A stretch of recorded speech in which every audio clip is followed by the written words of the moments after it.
Good afternoon, welcome to St Mary's Welling. It's lovely to see you all this afternoon. Can anybody tell me what day it is today? Yes, over there. If they're absolutely correct, Friday the 24th, otherwise known as Christmas Eve. But here's a good fact for you. Jesus was Jewish, and so for Jewish people, the day begins when it goes dark. So you've come in on Christmas Eve, but you will leave.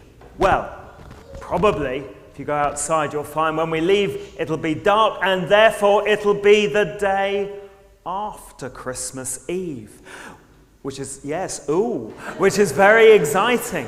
And so, we're not quite sure of the story of Christmas Day, but my friend here, Jess, claims that she was in the stable and she saw it all. Now, unfortunately, Jess has a slightly unreliable memory. So if she gets a few things wrong, she's sort of telepathically giving me the lines to say. If she gets things wrong, can you please put her right? Is that all right? Good, thank you. Right. So I need to give a couple of announcements first, so more for adult ears. Firstly, to say, since we printed the order of service, I'm afraid the rules have changed, and we do ask, apart from those who are exempt, I'm afraid you do have to wear face masks. The second thing is to say that we are at Christmas at this service and our next two services. We have a collection, but we don't take any money at all for the church. We take it all for a charity, and this year, because I think it's very much on people's minds, and you'll see some envelopes as well, we're supporting the Young's Minds Trust, because I know that mental health is very much in the news, particularly amongst young people, and this is one way that we can help them. They are the UK's leading charity fighting for children and young people's mental health. So as I say, we have got some envelopes out. Also, if it's up and running, the last disaster was a power cut, but if it's up and running, there's also a contactless machine by the door. And because we know when the money comes in, any money today and tomorrow will go to there as well. So you can just use that if it's powered up again. So that's that. We also just need to say that we are live streaming the service, so welcome to anybody joining us on live stream. The camera is focused at the front here, so it won't see any of the congregation or any of the children. I'm going to invite people to bring animals up. Not animals, figures, including animals, and place them in the crib. At that point, just for a second, the back of them will be seen on camera. So if you've got a sensitivity about that, perhaps just either don't volunteer for the figures or just stop there and hand it to me. But otherwise, it'll just be a sort of fleeting glance. And also, yes, amongst a series of disasters this afternoon is that we had the organ fixed by our electricians, so now it doesn't work. I won't tell you which company it is, but we thank also our organist is ill as well, so that's marvellous. But we have, as ever, a wonderful substitute, Michelle, who's stepped in 24-hour notice to play for all of our Christmas services, so thank you very much to Michelle. And she's going to be playing on the piano because we haven't got an organ. So that means you have to make more noise in the singing. Okay, so there we are. So I think that's all the announcements. You should all have an order of service. I'm David and I'm the rector here. And what I'll do is every time we sing a carol, stand up, then sit down while I tell a bit of the story. So I don't want to have to keep telling you to stand up and sit down. And sing nice and loudly. There's no points for talent, just enthusiasm. It's a bit like Britain's Got Talent in that sense. Good. So I wonder, because one or two of you might have been here before, does anybody know, because actually Jess didn't see this bit because it was quite a long time earlier. Yes, she's scratching her head thinking about it. And On March the 25th, we have a special day. The clue is 9 months before Christmas. And that's where the story starts, with something quite big and scary coming to see a young woman called Mary. Anybody know what the big scary thing was? Yes, an angel, that's right. And the angel came to Mary and said, even though you're very young and you're not yet married to Joseph, you're going to have a baby. He's going to be a very special baby. It is going to be a bit frightening on the way. Lots of different things are going to happen. But he is God's son, and he will look after you. So, just as we prepare to sing our first carol, I wonder if somebody would be willing to get two. I'm getting, right, 2 fingers from Linda, thank you. And Linda at the back there is waving, that's right. So if I ask you to go and get a figure, you go and get it, Linda will give it to you, and then you just bring it up to the front and we'll find a place for it. So, 2 people I need. Well, you answered the question so well, and the boy behind you. Would you want to go to Linda at the back? The rest of us are going to stand up and sing. That's you. O little town of Bethlehem. You will all get a chance. Please stand.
Please, will you be seated? Thank you.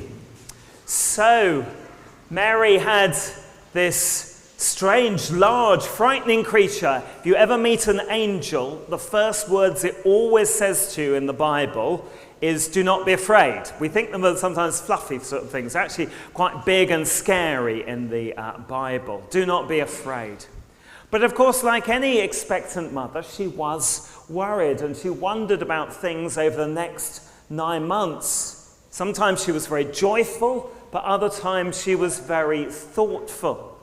For 3 months, she stayed with her cousin Elizabeth, who was the mother of John the Baptist.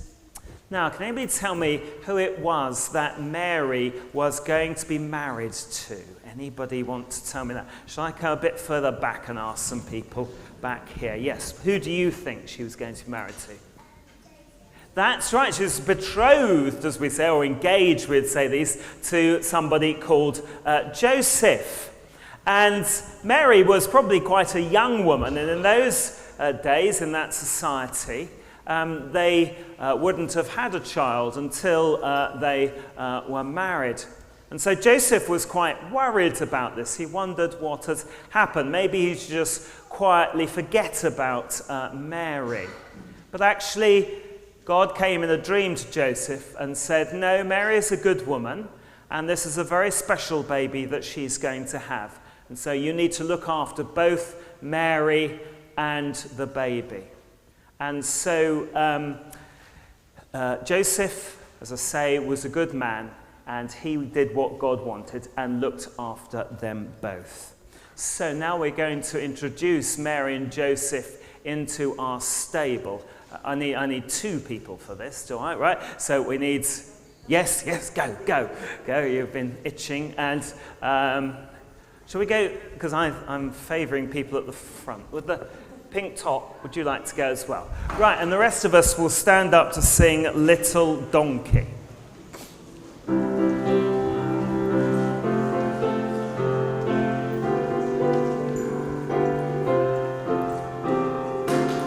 Little donkey, little donkey.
Sit down.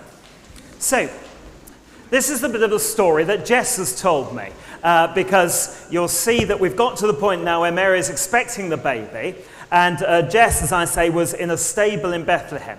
But as I say, she's slightly unreliable, so put your hands up if you think she's told me a fib, okay? So, there was a time when they had to carry out what's called a census, a writing down of where everybody came from. But because in those days, we say Christmas is a time for families, and families are very important, and we're quite right. And even more so in those days, you knew what family you belonged to. And Joseph belonged to a family which was of the tribe of David, which was known as the clan of Ephrathah. And they had their family home in a place called Bethlehem, which is a village you can still go to today in Israel. And so they went off to their family home, if you like, to be registered. They were living in Nazareth at the time. That's about sort of 50 or 60 miles north of Bethlehem. So they took the train, and Jess was good, got that, sneak that one through, that's brilliant.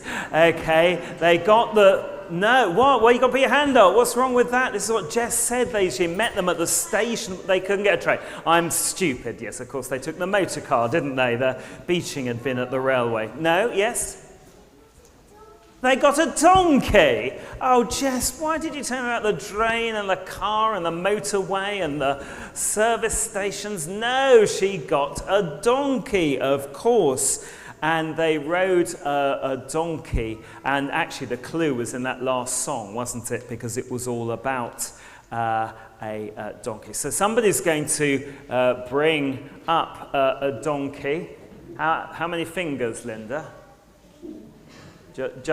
One, okay, I'm getting your semaphore. One person who's very strong. Right, good, excellent. Let's see. Yeah, you look quite muscly. I mean, don't take it wrong. Do you want to go and do you want to go and get a donkey? And now, the next song we're going to stand and sing, but Evie, where's Evie? I think she's going to... Hello, we're over here. Evie, because it's Away in a Manger, is going to sing the first verse as a solo. That means on her own. Okay, so if you just get ready, the rest of us stand up ready, but then being very quiet and listen to Evie sing the first verse. Thank you, Evie.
Sit down. So they went off to Bethlehem, and they were trying to book into the local Premier Inn hotel, but the Premier Inn were all full, so they found a room at the Travel Lodge, which was much better value and offered...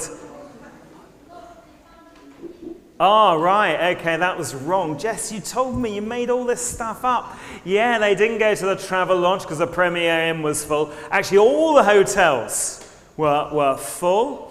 And so eventually I knocked on the door of an innkeeper.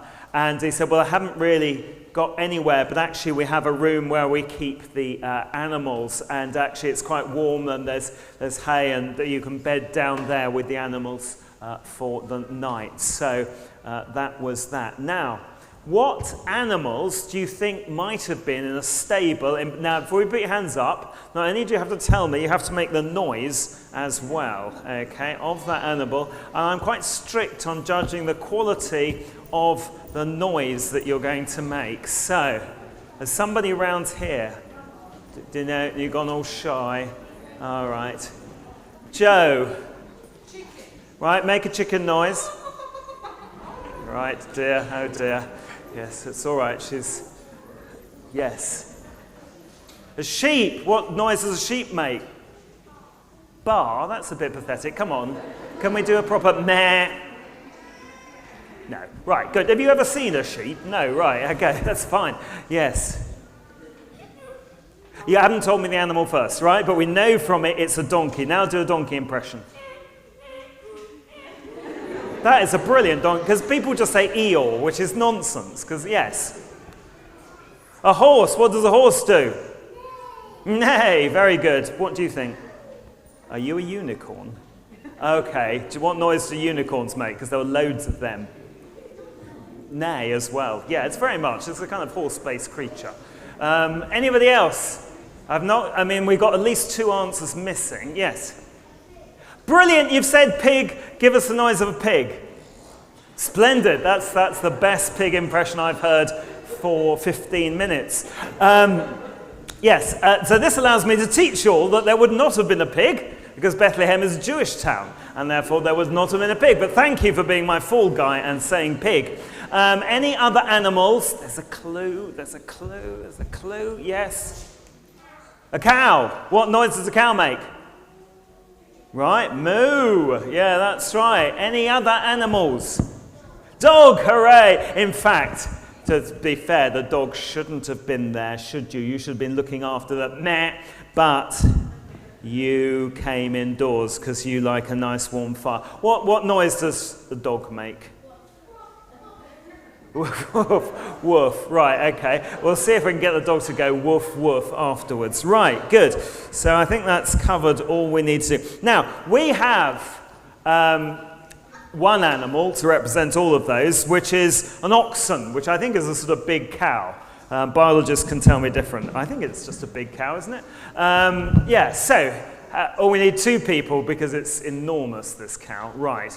Let's take the sheep girl and the boy on the end there. If you can go to the back and get the oxen, and the rest of us stand to sing The Virgin Mary Had a Baby Boy.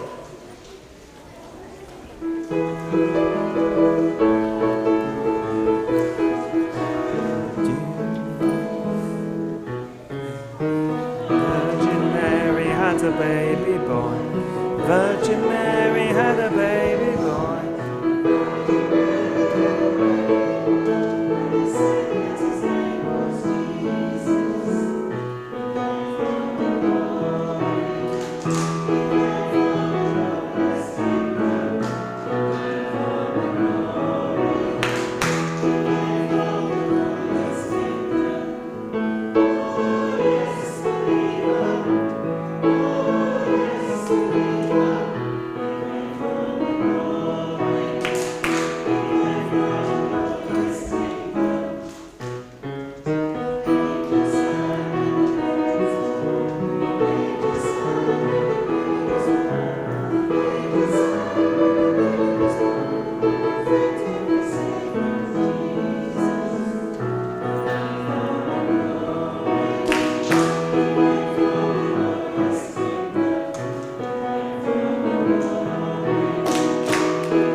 But now comes the climax of the story, because in the middle of the night, the baby Jesus was born, and that was the most special moment of all. It's always very special when a baby is born. It's the most wonderful gift that God gives us. But it's particularly special because it was Jesus. It was God's own son.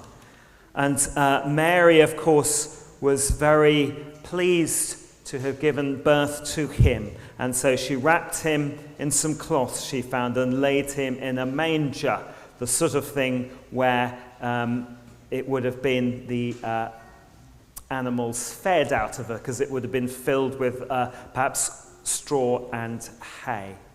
So I wondered, we presumably just need two people, right? Two small people. There we go. Would you like to go? Yes, that's great. And yes, yeah, Daisy, yeah. If you, they might need to, because the baby is quite small, but he comes in two parts. There we go. Nothing can go wrong, right? Good. Silent Night. Let's stand to sing that as Jesus arrives.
So Jess thought that this had been a really amazing night. Not only had she curled up in the barn with the other animals when suddenly clippity-clop came along a donkey with a young couple, and then amazingly she realized that Mary was going to have a baby, and the baby was laid in a manger.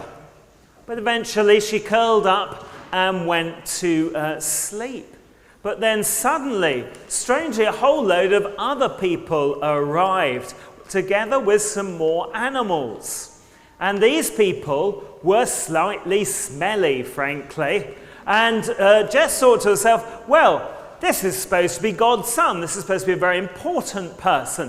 I expected the cream of society to arrive, maybe a celebrity or two, or a member of the royal family. But instead, some rather smelly shepherds came in. And shepherds, it wasn't a very good job being a shepherd those days. It meant you couldn't really do things that lots of other people did, and so they looked down at you a bit. You probably had to sleep out with your sheep, and so it wasn't such a good job. But they had met not just one angel, but the whole heavenly host of angels. Actually, the only time in the Bible where we're told that the heavenly host of angels appears to anybody. And the heavenly host, again, they had to say, don't worry, don't be afraid. And once they said that, and they calmed down, because obviously they're petrified, they said, you need to go to Bethlehem, where Jesus the Messiah has been born. And you are the first people to know about him, because he has come firstly for the poor of this world. And so they went down and they thought, what shall we take him? We ought to take a gift for this very special baby. And so Jess says that they stopped off in Marks and Spencer's at the service station. No, right, is this wrong? Tell me, what did they take? Which shop did they go to? Was it Fortnum and Mason? No, what did they take then? You can't appear empty-handed. What do you think they took if they were shepherds? Yeah, they took some sheep. That's right, probably lambs. And lambs might have needed a bit of help in the cold weather anyway. So they took them down and they offered them to the baby Jesus. So we're going to sing a song. Oh, yeah, we need some people. We probably need 2. Okay, I'm getting the sign for 2. I think we'll go back again at this point. And no, that's Dad putting his hand up with an unwilling child. Over there, that's right, that's 1. And who have we got? Have we had both of you? Have we had both of you? Go on then, you go. There we go. Right, go on, there we go. And we're going to sing a song while shepherds watch their flocks by night. Okay. No, please don't eat anything.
So at this point, Jess was wide awake with all the comings and the goings. And because of the stinky shepherds, she thought to herself, I need a breath of fresh air. So she went out of the stable, left the shepherds to give their sheep to Jesus. And she thought, oh, goodness me, it's the middle of the night, but it's really quite bright here. And it's not a full moon at the moment. But goodness me, what is that above my head? And suddenly, can anybody tell me what you think she saw above her head over the stable? Either of you? A star, very good. And the star, we'll find out why the star was there in the next bit of the story. Come on, Jess. But I wonder then if somebody would bring a star. This boy here was very keen. Would you like to go to the back and get the star? We're going to see why they were there as we sing our next song, which is We Three Kings of Orient Are. Oh, you got food. That's bad. Right, okay. Please stand.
So every night, Jess would go into the stable and see the baby Jesus and keep herself warm. And every night she would go out and look at the star that was shining above the stable.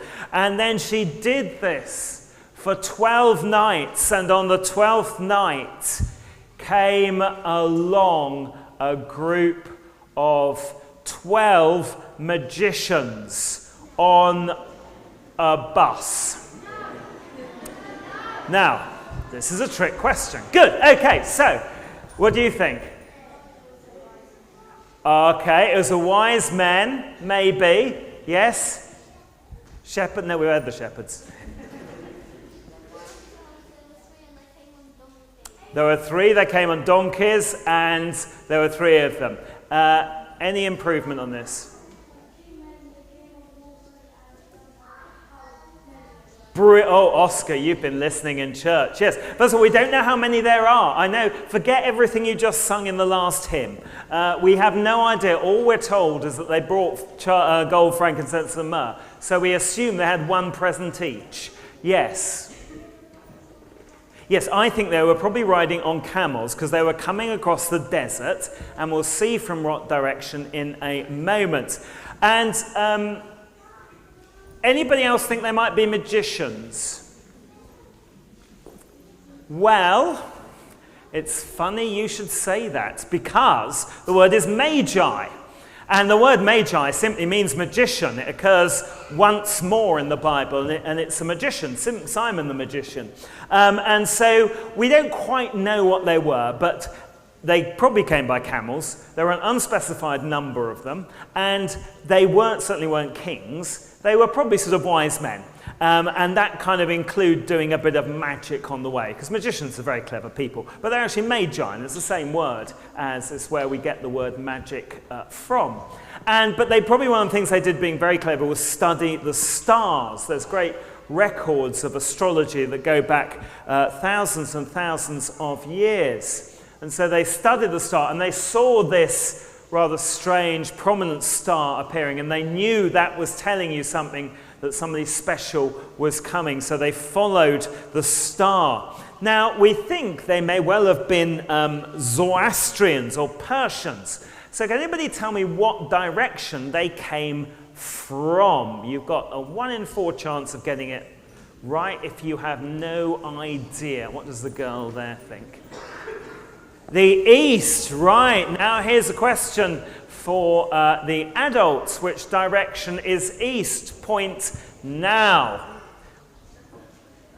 Right, none of you are willing to chance. Well, some of you are, yes. Follow the majority. So, most churches, west door, east window, facing the rising sun. Okay, if ever you get lost and your GPS has broken down, find a church and you'll be at least able to find your direction apart from those churches which aren't orientated that way. But most are. So they're coming from this direction. Now the thing is, as you may have told you, they aren't going to arrive for 12 days. So we're actually not going to put them in the crib. We're going to take them, we're going to put them up in the chapel there, the St. Nicholas Chapel, on some of the ledges in the east. So we can imagine them coming.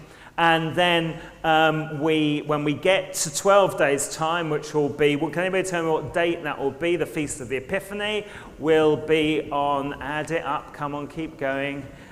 First, second, yeah. No? Any adults? Yes? Yes. Do you know? Oh, you'll want to go and get a king, that's fine. Yeah, I'm looking for a date at the moment in a kind of non-romantic sense. Yes. Oh, you're so close. Add one. 6th, very good, 6th of January. 12 days, they will come and they will be to the, they will come to the manger. So, how many people do we need for this? 5. Right. Can I first of all ask, has anybody not had a go at carrying something who would like to have a go at carrying something? Can we be honest about this? Are you sure? They haven't. Okay. 1, 2, 3, 4.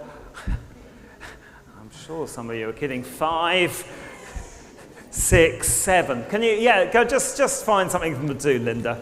I told you there are an unspecified number of kings. So if you could just make some more out of papier-mâché. And Linda is going to help and direct you to the place where they need to go. Because they need to go up on the ledge. Perhaps you can see. So, we've sort of reached the end of our story. So I hope you've appreciated that. After we sing this carol, I will just make a little announcement and I'll give you God's blessing as you go. So just remain standing at the end of this carol. But we stand to sing, O come all ye faithful.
just remain standing as I just give a couple of last notices and God's blessing. Well done on the descant there. And just to say thank you to Michelle on the piano, who's done marvellously, and also to remind you about our collection. That's absolutely great. Now, what did I say at the beginning of the service? We came in when it was light, and now it is dark. And what does that mean? It is formally Christmas Day. So, as you make your way out, Jess will be by the door. Do say hello. She's very friendly. But in the spirit of full disclosure, I will tell you that quite recently she had an encounter with some fox poo, which I've mostly tried to get off, but you might like to just make sure your hands are washed or sanitized afterwards, you disgraceful beast. The Lord bless you and watch over you. The Lord make his face shine upon you and be gracious to you. The Lord look kindly on you and give you his peace. And the blessing of God Almighty, the Father, the Son, and the Holy Spirit be upon you and all who are near and dear to you this Christmas and always. Amen.